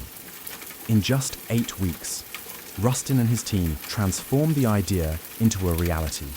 The march was officially called the March on Washington for Jobs and Freedom, and it was deliberately framed to include both racial justice and economic opportunity.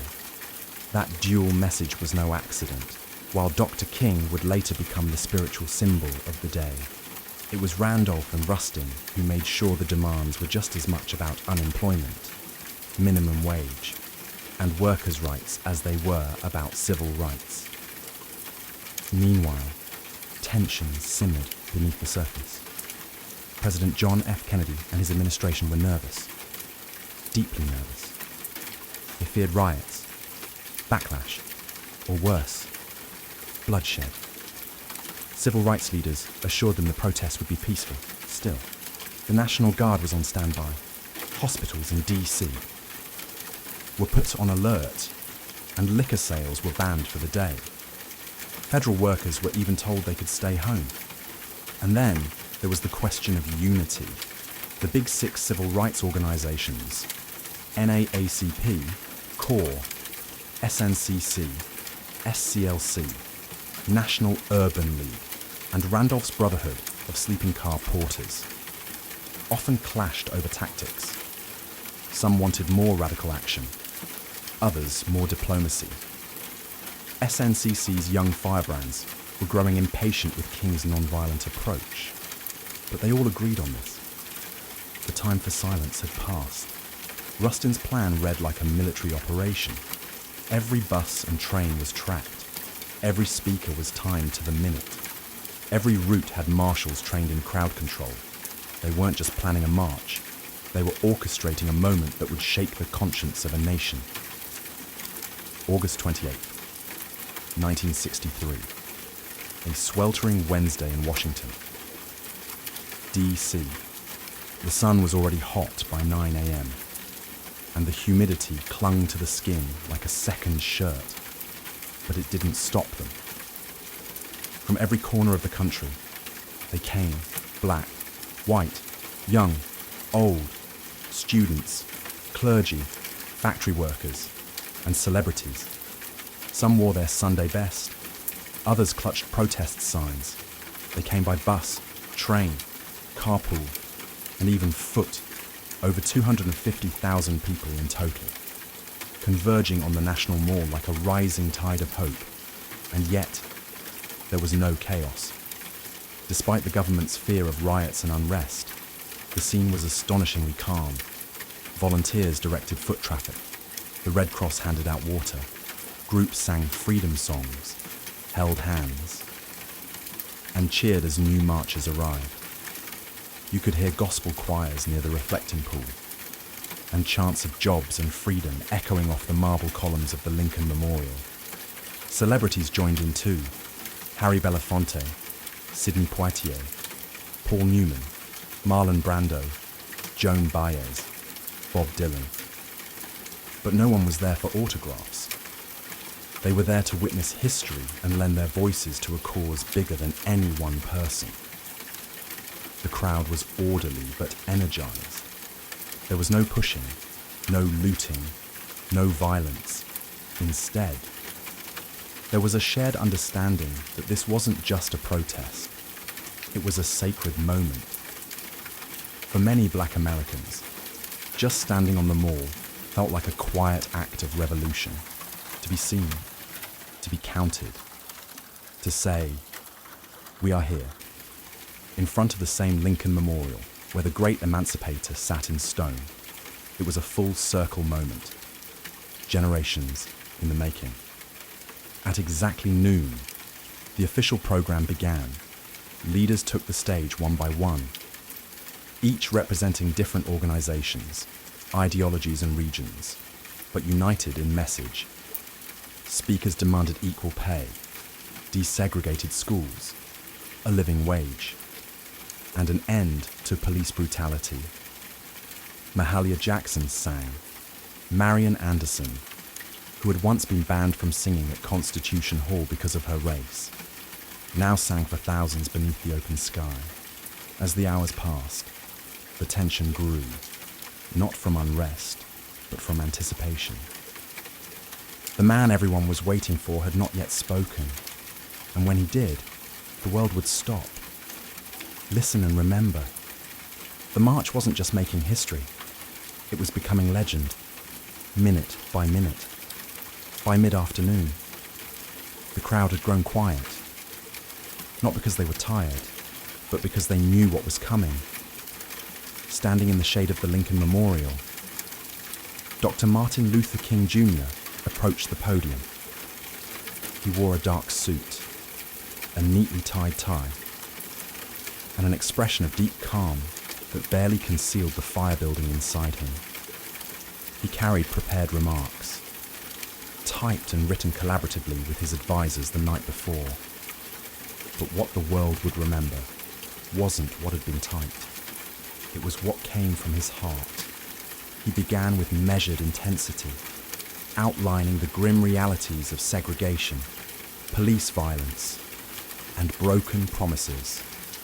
100 years later, he said, referring to the Emancipation Proclamation, the Negro is still not free. His voice rose and fell like a sermon. He used repetition, rhythm, and silence not as fillers, but as instruments. The crowd listened in rapt attention, some nodding, some wiping away tears, others holding signs that simply read, now.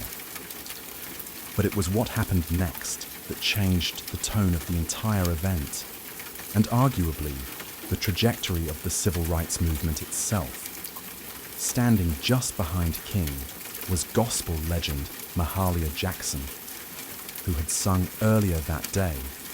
She suddenly cried out, "Tell them about the dream, Martin, tell them about the dream." And King did. He set aside his notes, gripped the podium, and launched into a passage he'd delivered before. But never like this. "I have a dream," he said, and the crowd leaned in. "I have a dream that one day this nation will rise up and live out the true meaning of its creed." Each phrase rang louder, clearer, more resolute. "I have a dream that one day the sons of former slaves and the sons of former slave owners will be able to sit down together at the table of brotherhood. I have a dream that my 4 little children will one day live in a nation where they will not be judged by the color of their skin, but by the content of their character." It wasn't a speech anymore. It was a vision, a prayer, a lightning bolt through history. By the time King closed with the words, "Free at last. Free at last. Thank God Almighty, we are free at last." The crowd erupted. Applause, tears, shouts of joy. They knew they had just witnessed something more than oratory. They had heard prophecy, the power of the march on speeches or the music. It was in the people. The sheer scale of humanity gathered that day was overwhelming. They came from Mississippi, Michigan, Alabama, New York, California, and everywhere in between. Some were seasoned activists who had marched a dozen times before. Others had never left their hometowns until now. They packed lunches, rode buses for over 20 hours, and slept in their church clothes just to be there. Many were ordinary people, maids, teachers, steelworkers, postal clerks, who saw themselves not as political figures, but as witnesses. They didn't just want change, they were the change. There were also children in the crowd. Young black girls with ribbons in their hair, boys with hand-drawn signs. Parents hoisted toddlers onto their shoulders so they could see the Lincoln Memorial in the distance and hear the speakers' voices carried over loudspeakers. To them, this wasn't just an event, it was the beginning of a new world. Some faces stood out. There was a young John Lewis, just 23 years old, representing the Student Nonviolent Coordinating Committee, SNCC. His original speech had been so fiery, so uncompromising, that senior leaders asked him to tone it down minutes before he went on stage. He agreed, but just barely. His call for radical change still shook the crowd. And then there was Daisy Bates, the only woman to speak that day. Not on her own behalf, but reading a prepared statement on behalf of other civil rights women. The organizers had faced criticism for sidelining female voices. Bates's brief but powerful message underscored a harsh reality. Even within a movement about equality, some voices still struggled to be heard. Also present were union organizers, rabbis, nuns, priests, and students of every background. They didn't all agree on strategy. Some favored King's non-violence. Others leaned toward Malcolm X's more militant posture. But for that one day, those differences didn't matter. Unity won out. It was a visual symphony of American possibility. White and black hands linked in solidarity. Freedom now, buttons pinned to chests. And the sound of 250,000 souls breathing as one. The faces in the crowd weren't just watching history unfold, they were shaping it, and none of them would ever forget what they saw. While the world saw unity, inspiration, and poetic justice on the steps of the Lincoln Memorial behind the scenes, the March on Washington was anything but simple. What looked like a perfectly synchronized movement was, in truth, held together with string, sweat, and a lot of last-minute compromise. Bayard Rustin, the chief architect of the march, had to battle not just logistics, but politics. He was constantly under scrutiny, not just because he was openly gay and a former communist, but because some civil rights leaders feared his identity would be used to discredit the movement. In fact, Congressman Adam Clayton Powell had once threatened to publicly accuse Rustin and Dr. King of being lovers if King didn't remove Rustin from an earlier campaign. That threat haunted every stage of planning. Then there was the issue of women's voices. Despite the critical roles played by women like Ella Baker, Diane Nash, and Dorothy Height, none were invited to deliver major speeches on their own. Rosa Parks was in the crowd that day, revered by all, but she was not given the microphone. Behind the powerful optics of the march lay the truth. The movement still struggled with its own hierarchies and blind spots, even within the Big Six organizations. Friction bubbled, SNCC leaders were growing increasingly disillusioned with the slow pace of change and the older generation's insistence on moderation. They wanted to confront systemic racism more aggressively. CORE had similar frustrations, but unity was deemed too important, just for one day. Meanwhile, the federal government watched with clenched teeth. Edgar Hoover's FBI had assigned over 100 agents to spy on organizers. They bugged hotel rooms, followed key figures, and compiled dossiers. They were convinced the march would turn violent or that communists would hijack the event. When nothing of the sort happened, they simply doubled down on their surveillance, especially of Dr. King. And let's not forget money. The march cost over $250,000, equivalent to millions today. Most of it was raised through unions and sympathetic donors, but organizers scrambled until the final hour. They even borrowed walkie-talkies from the Boy Scouts.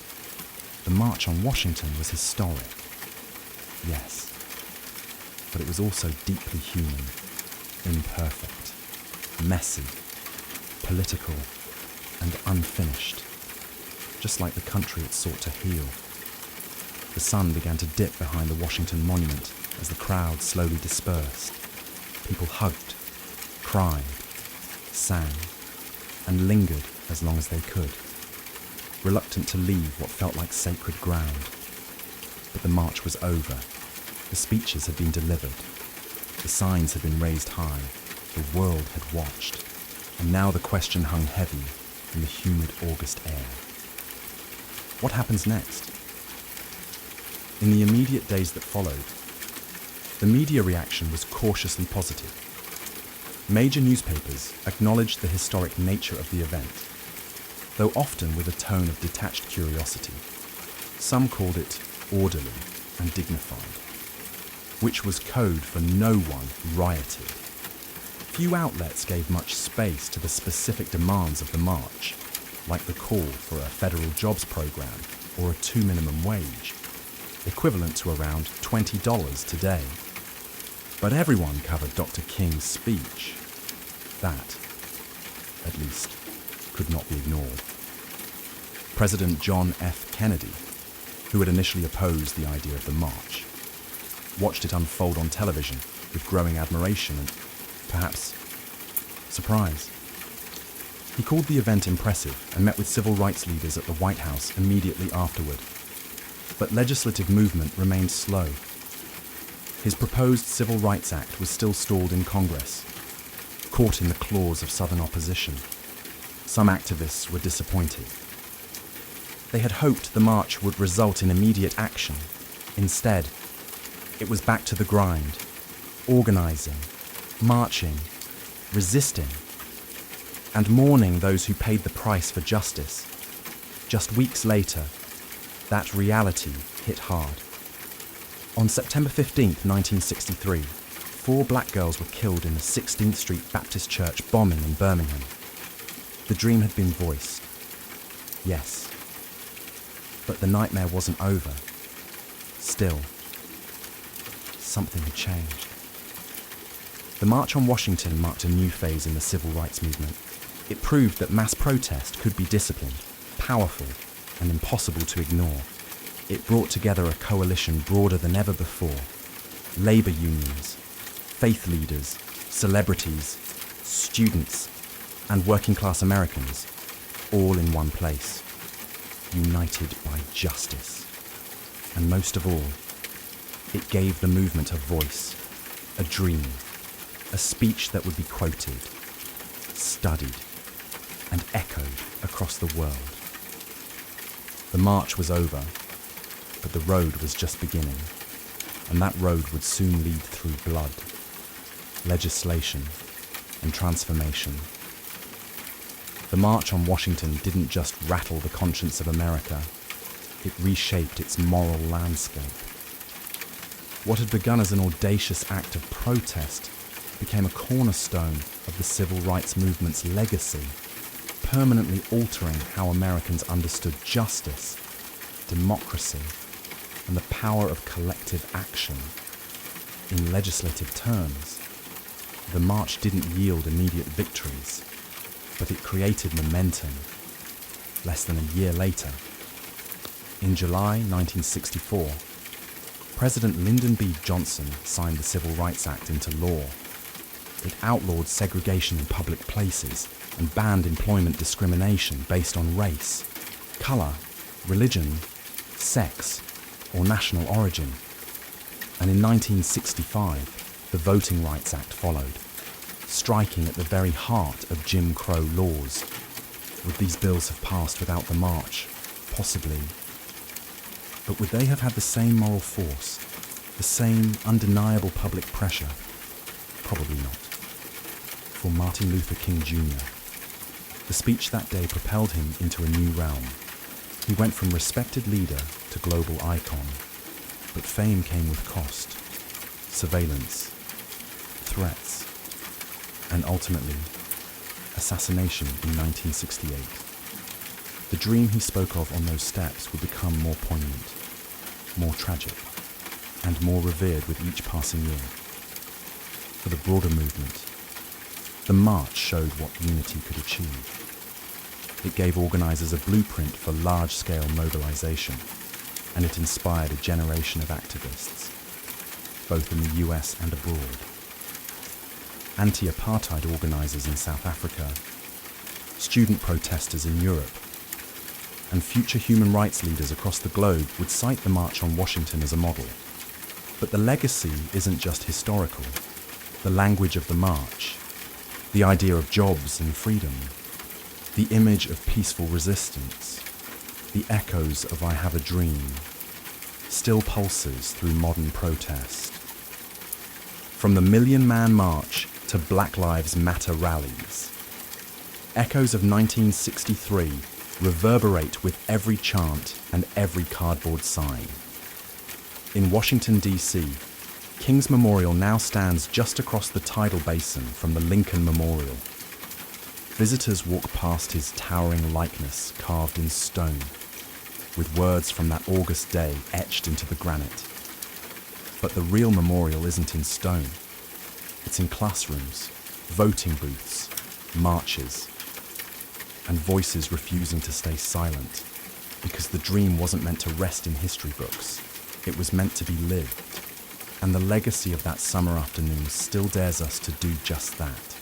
More than 60 years have passed since that summer afternoon when over 250,000 people stood shoulder to shoulder beneath the shadow of the Lincoln Memorial. The March on Washington has been immortalized in textbooks, documentaries, and museum exhibits. Dr. King's speech is taught in schools. His voice, steady and strong, echoes in national memory like a sacred refrain. But for many, the question remains, has the dream been realized? Or has it merely been delayed? In some ways, progress is undeniable. The legal framework of segregation was dismantled. Voting rights, though now under fresh assault in many states, were won through blood, marches, and court battles. The presence of black lawmakers, judges, mayors, and even a two-term US president was unthinkable in 1963. Interracial marriage, once illegal in much of the country, is now protected by federal law. These are not small things. They are victories carved out by relentless struggle. And yet, the original demands of the march, the ones often overshadowed by King's speech, still echo unresolved. The call for a living wage, still unmet. Racial disparities in education, housing, employment, and healthcare remain entrenched. Police brutality, the very thing that sparked much of the early civil rights organizing, continues to ignite outrage and protest. The dream of true economic justice, of a country where opportunity is not predetermined by zip code or skin color, is still far from reality. Modern movements like Black Lives Matter have taken up the mantle. often using the imagery and rhetoric of the 1963 march as both inspiration and indictment. They march through the same cities, chant on the same streets, and demand the same basic human rights.